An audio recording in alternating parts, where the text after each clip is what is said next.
Last night in Cleveland, the first pitch honors on a cold night were handled by a man for whom the cold poses no major challenge.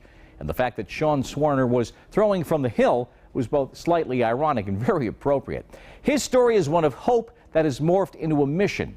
And while Sean Swarner's mission is hardly over, his incredible first volume in 7 remarkable chapters is almost too fantastic to believe.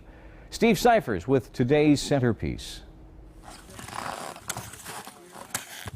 It's June 19th, 2007, and 32-year-old Sean Swarner is digging a hole atop the highest peak in North America, Alaska's 20,320-foot Mount McKinley.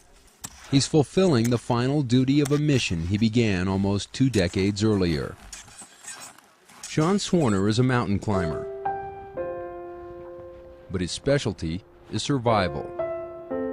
There's a saying that the human body can survive for roughly 30 days without food. The human body, the human condition, can live for about 3 days without water. But no human alive can survive for more than 30 seconds without hope, because without hope we have nothing. More than a philosophy, hope is a lifestyle, one Swarner discovered as an 8th grader in Willard, Ohio. A natural athlete, he excelled in swimming, but a knee injury suffered during a pickup basketball game led to a hospital visit that changed his life. They diagnosed me with advanced 4th-stage Hodgkin's lymphoma. And the 5th stage is, the grade upstairs. I was diagnosed about that far from 5th stage. I had cancer basically from head to toe, that entire lymphatic system. Chemotherapy began immediately. So much medicine, so many side effects, weight gained, hair lost. An allergic reaction rolled his eyes upward, and endlessly, it seemed, there was nausea. We almost had it calculated to the minute when he would start throwing up. And we'd get him into bed and he'd get all ready to get sick again. And sometimes it'd be 36 hours that he'd throw up.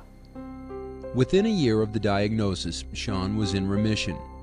Follow-up appointments were uneventful until that checkup in May of 1990, 20 months into remission. Going in for that checkup, the good doctors found a tumor about about the size of a golf ball on my right lung, right between my ribs and my lung. The tumor was Askin sarcoma, a rare form of cancer believed to be unrelated to the Hodgkin's. It was more aggressive than Sean's first cancer, and he was given 2 weeks to live. I think my mom just asked me, is it cancer again? And the doctor said yes. That's all I had to hear. I went through it once, I sure didn't want to go through it again. So I grabbed my IV and waddled back to the pillow, and just buried my face in the pillow and just started crying my eyeballs out. After the diagnosis, Sean told his mother something she'll never forget. If this is all I've got, it's been a wonderful life. Within 24 hours, the tumor was removed and treatment began, leaving him with 1 fully functioning lung. But despite his dire situation, Sean held on to hope. I just knew I had cancer again, I was going to beat it. You had to? Yeah, it was either that or die. In 15 months, he was in remission, running cross-country and back on the high school swim team. And it was after college and graduate school, almost 10 years into remission, that Swarner accepted what he believed to be his responsibility as a 2-time cancer survivor. It didn't necessarily define who I was, but it definitely was a part of my life, and I couldn't change that. So I had to deal with it. And I decided that I wanted to help other people touched by cancer, because when I was sick, I didn't have any hope, I didn't have any inspiration. Sean discovered that no cancer survivor had climbed Mount Everest, the world's tallest mountain at 29,035 feet. He wanted to be the first. In the back of my mind, I'm like, he probably could. But I thought he was joking. But after talking about it, I realized that he was not joking. He was absolutely serious. 8 months later, Sean and his brother Seth were at the foot of Mount Everest. Seth stayed at base camp while Sean began his ascent of the mountain. Tape shot from Sean's helmet cam shows how treacherous every step is on Everest, and the weather unforgiving. Along with the footing and the cold, At 29,000 feet, oxygen is at a premium, especially for Swarner with one fully functioning lung. So now everybody can see how exciting climbing Everest really is. It sucks. With him was a flag he planned to leave on the mountain. On it were about 100 names of people whose lives had been touched by cancer. The idea was to take it as high as we could on Everest and then take a picture of it on the summit and then have like little words of encouragement on the back of the picture to give them some hope and thank them for helping us get there. On the morning of May 16, 2002, Sean Swarner became the first cancer survivor to summit Mount Everest. He was crying when he radioed his brother at base camp. I told him, you can let the world know that Seth Swarner's brother made it to the top of the world. As a small child, I looked up to him and said, wow, this guy can do anything. He's my big brother. And now, wow, this guy can do anything. He's my big brother. But climbing the world's highest mountain wasn't enough for Sean.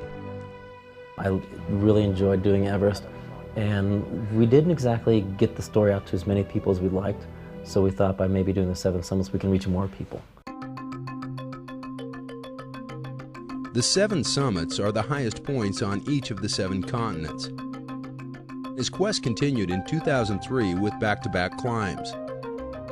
First, he stood atop Kilimanjaro in Africa. Then 9 days later, he climbed Elbrus in Europe. In 2005, he battled arid winds to conquer Aconcagua in South America. A year later, he cruised 7,300 feet to the top of Australia's Mount Kosciuszko wearing flip-flops.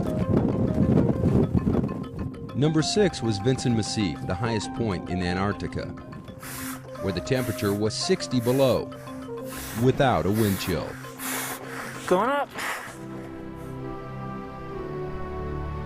Finally, in North America, there was Denali, the locals' name for Mount McKinley, where only 1 in 2 climbers reached the summit.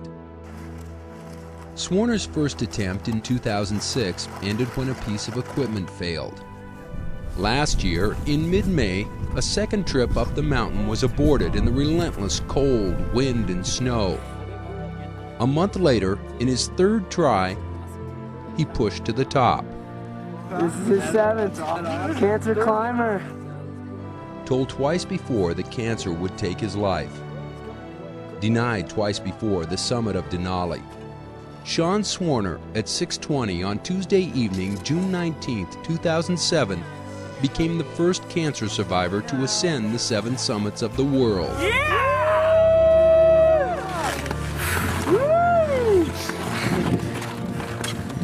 How do you feel, buddy? What do you want to do? Woo!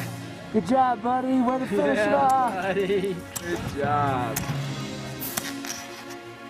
But the mission was not finished. And that's why Sean Swarner is digging a hole. After chipping away at the ice and snow, after 3 expeditions and more than 6 weeks on the mountain, he finally buries the flag. Now numbering nearly 300 names, they are the ones touched by cancer. They are the ones who inspire him. When we see the tape of you on top, what can't we see? You probably can't see the emotions up close because I was crying like a little baby. And it just, the emotions let loose. I had to work for the goal. You know, it was my 3rd attempt.